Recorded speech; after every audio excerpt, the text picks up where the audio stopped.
With an episode title called Kin, you might think, I bet you Joel actually finds Tommy in this episode.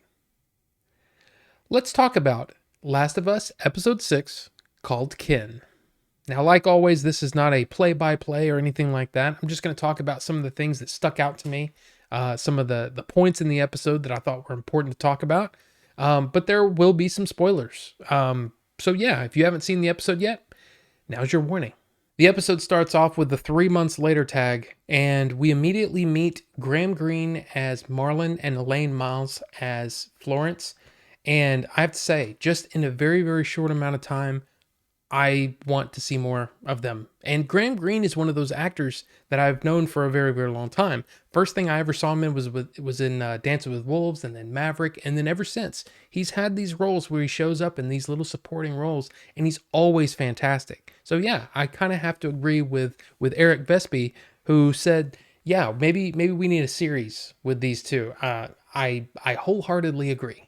Now, as they leave, Ellie takes a rabbit, and we all know how that went down. But we see Joel have these, I guess it's a panic attack, and I think that's how it's explained, is that, his heart's beating really fast and his chest is tightening up and everything. It's like this fear that he's had is just manifesting itself, in the flesh, in like everyday life. And it's something that will continue to plague him all the way up until, well, later on in the episode, where it sort of all comes to a head. But you can see, though, even with Joel having these issues, their relationship has definitely grown in these 3 months, and they are just adorable together. It's just their relationship is so great. That bond has strengthened. It's really, really fun to see. But then they're picked up by these cowboys. And by the way, this dog scene where the dog is sort of sniffing out whether or not they've been infected, very, very suspenseful stuff. And again, we get to see Joel sort of almost having this attack where he's frozen in place, can't do anything. Really, really fun stuff to see how this plays out.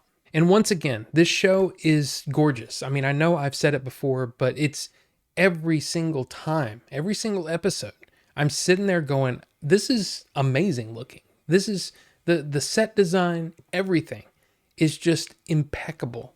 And I have to keep saying it, I guess. But of course, Joel does find Tommy, and they have conversations. They sit down, and you find out that he's married to Maria, I think.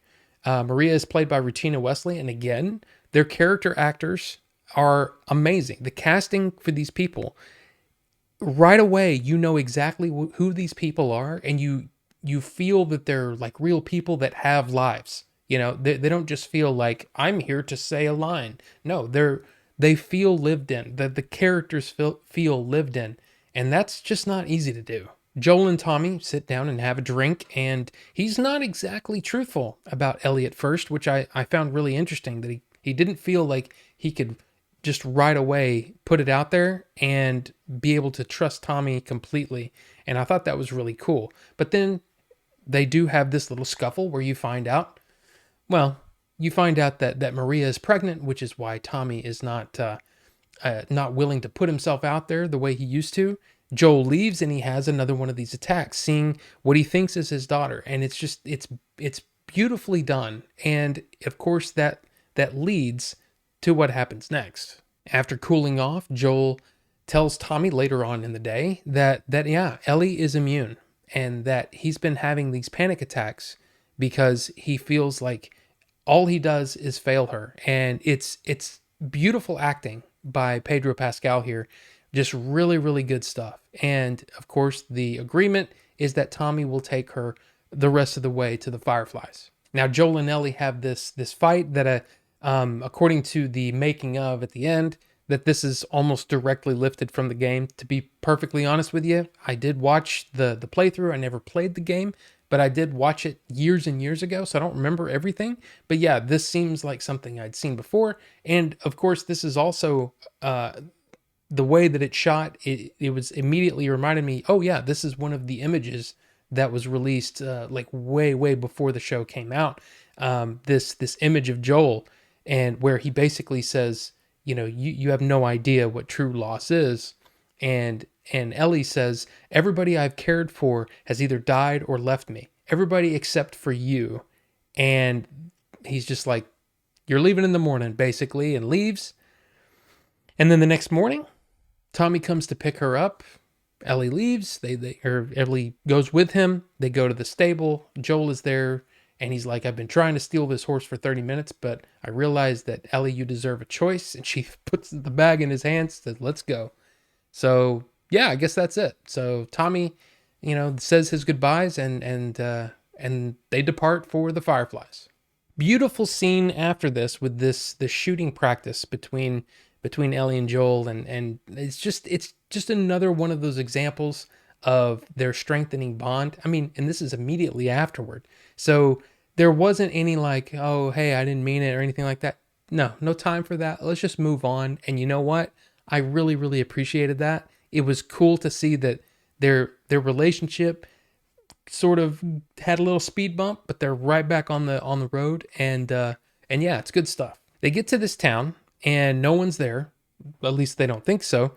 But they're attacked by raiders, and in this fight, Joel is stabbed, and they get on the horse and get out of there. And at this point where they think they're safe, Ellie's kind of looking behind her, says, "I don't think we're being followed. I think we're free."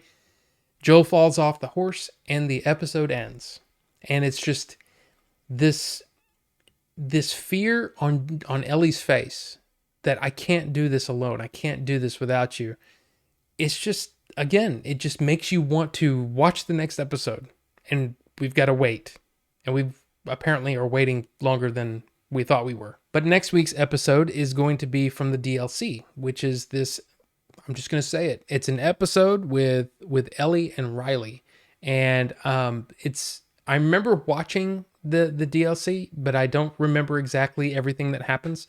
So it appears that everything that happened in this episode, the way that it ends, it looks like we're going to have to wait a week before we get a resolution, or at least a continuation of that story. So there's that. Truth be told, I'm still enjoying this show. I'm still really, really, I'm setting aside time to watch it. It's something that has become part of my routine, and it's really, really good stuff. So yeah, I mean, I don't know what else to say. This is probably, it's not in the top tier of episodes so far as like, my favorites or anything like that, but it's definitely solid. It's solid week to week, and that really, if you think about it, is very, very impressive stuff.